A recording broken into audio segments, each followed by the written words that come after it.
मुख्यमंत्री त्रिवेंद्र सिंह रावत ने मुख्यमंत्री आवास में हिमालय देवभूमि संसाधन ट्रस्ट द्वारा पहाड़ी अनाजों से तैयार मिठाइयों की दुकान देवभोग स्वीट्स का उद्घाटन किया। मुख्यमंत्री रावत ने कहा कि प्रधानमंत्री नरेंद्र मोदी के वोकल फॉर लोकल एवं आत्मनिर्भर भारत की दिशा में यह एक सराहनीय पहल है। देवभूमि प्रसाद की सफलता के बाद अब देवभोग स्वीट्स की प्रगति की कहानी शुरू हो रही है।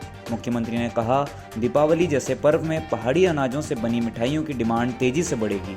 उन्होंने जनता से स्थानीय उत्पादों का अधिक उपयोग करने की अपील भी की। मुख्यमंत्री के अनुसार देवभोग स्वीट्स को ऑनलाइन मार्केटिंग की सुविधा भी उपलब्ध करानी चाहिए। देवभोग प्रसाद के बाद देवभोग स्वीट्स, ये एक प्रगति की कहानी है कुछ गांव के लोगों की, और प्रधानमंत्री जी ने जो आह्वान किया वोकल फॉर लोकल, आज उसके परिणाम सामने आ रहे हैं। हिमालय देवभूमि संसाधन द्वारा उत्तराखंड के मंदिरों के लिए स्थानीय अनाजों से निर्मित प्रसाद बनाया जा रहा है और उत्तराखंड के 12 स्वास्थ्यवर्धक अनाजों से मिठाइयाँ बनाई जा रही हैं। इस कार्य में हिमालय देवभूमि संसाधन के संस्थापक गोविंद सिंह मेहर एवं महासचिव BS रावत एवं अंशुल गुप्ता के साथ महिला स्वयं सहायता समूहों द्वारा हाथ बटाया जा रहा है। उत्तराखंड के स्थानीय अनाजों से जो मिठाइयाँ और प्रसाद बनाया जा रहा है, इनमें इस्तेमाल हो रहा अनाज भी स्थानीय स्तर पर लोगों से खरीदा जा रहा है, जिससे स्थानीय उत्पादों को बढ़ावा मिलने के साथ ही उच्च गुणवत्ता युक्त उत्पाद भी लोगों को मिल रहे हैं। जिन स्थानीय अनाजों का इस्तेमाल मिठाई का निर्माण किया जा रहा है, उनमें मंडुआ, चलाई, झंगोरा, कुट्टू का आटा, गौहद, सोयाबीन, उड़द की दाल शामिल है। शनिवार को उत्तराखंड में 453 कोरोना वायरस के मामले सामने आए और 152 मरीजों को डिस्चार्ज किया गया। इसके साथ ही राज्य में कोरोना वायरस के आंकड़े 62,328 हो गए हैं, जिसमें से 56,923 मरीजों ने कोरोना वायरस को हराया है। कोरोना वायरस के चलते 12 मरीजों की मौत हुई है। राज्य का रिकवरी रेट 91% के पास चल रहा है। शनिवार को अल्मोड़ा में 9, बागेश्वर में 11, चमोली में 29, चंपावत में 1, देहरादून में 96, हरिद्वार में 33, नैनीताल में 32, पौड़ी में 52, पिथौरागढ़ में 3, रुद्रप्रयाग में 65, टिहरी में 45, उधम सिंह नगर 17 और उत्तरकाशी में 20 मामले सामने आए हैं।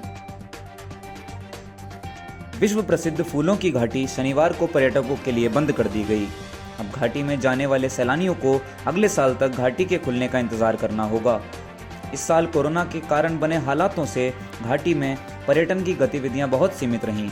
इस बार मात्र 932 पर्यटक ही घाटी के दीदार को पहुंच पाए। घाटी में वन्य जीवों की सुरक्षा के लिए यहां ट्रैप कैमरे लगाए जा रहे हैं।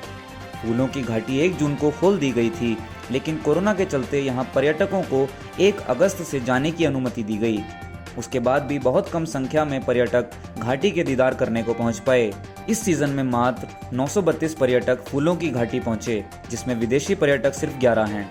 नंदा देवी राष्ट्रीय पार्क प्रशासन को इस साल पर्यटकों से 1,42,900 रुपये की आय हुई है। पर्यटकों की संख्या के लिहाज से साल 2019 सबसे अच्छा रहा। तब यहाँ देश विदेश से 17,424 पर्यटक पहुँचे थे। फूलों की घाटी के रेंजर ब्रजमोहन भारती ने बताया कि फूलों की घाटी में अब किसी भी आम व्यक्ति को प्रवेश नहीं करने दिया जाएगा। घाटी में वन्य जीवों की सुरक्षा के लिए 10 ट्रैप कैमरे लगाने भी शुरू कर दिए हैं। पासपोर्ट बनाने के लिए अब दूरस्थ और पर्वतीय जिलों के लोगों को देहरादून के चक्कर नहीं काटने पड़ेंगे। पिछले लगभग 8 महीने से बंद पासपोर्ट सेवा केंद्रों PSK को खोलने के लिए विदेश मंत्रालय के निर्देश पर तैयारी अंतिम चरण में है। इससे दूरस्थ क्षेत्रों के लोगों को सहूलियत मिलेगी। विदेश मंत्रालय ने लंबे समय से चली आ रही मांग के बाद प्रदेश के रुड़की, श्रीनगर गढ़वाल, अल्मोड़ा, रुद्रपुर, काठगोदाम और नैनीताल में पोस्ट ऑफिस के साथ मिलकर पासपोर्ट सेवा केंद्र खोले थे, जिनमें पासपोर्ट कार्यालय के अधिकारियों और अन्य कर्मचारियों के सहयोग से पोस्ट ऑफिस के स्टाफ की ओर से बायोमेट्रिक जांच की जाती थी। इसके लिए आवेदक को बायोमेट्रिक जांच के लिए देहरादून स्थित हाथी बड़कला पासपोर्ट सेवा केंद्र में नहीं आना पड़ता था। कुछ जटिल मामलों में ही आवेदकों को MKP रोड स्थित क्षेत्रीय पासपोर्ट कार्यालय के मुख्य कार्यालय में ऑनलाइन अपॉइंटमेंट कर जाना होता था। उत्तराखंड के क्षेत्रीय पासपोर्ट अधिकारी दीपक जोशी ने बताया कि दूरस्थ क्षेत्रों में स्थापित किए गए पोस्ट ऑफिस के साथ पासपोर्ट सेवा केंद्रों को खोलने की अनुमति दी है। इसके लिए क्षेत्रीय पासपोर्ट कार्यालय ने भी आदेश जारी किया है। जल्द ही पोस्ट ऑफिस पासपोर्ट सेवा केंद्र खोल दिए जाएंगे। साथ ही वहां पर पासपोर्ट कार्यालय से संबंधित अधिकारियों और अन्य स्टाफ को भी भेजना है। अभी रोजाना लगभग 400 ऑनलाइन अपॉइंटमेंट जारी किए जा रहे हैं और दूसरे दिन का ही अपॉइंटमेंट मिल जा रहा है। प्रदेश के विभिन्न क्षेत्रों में खोले गए पोस्ट ऑफिस पासपोर्ट सेवा केंद्र के दोबारा खुल जाने से दूरस्थ और पर्वतीय जिलों से लोगों को दून के चक्कर नहीं लगाने पड़ेंगे।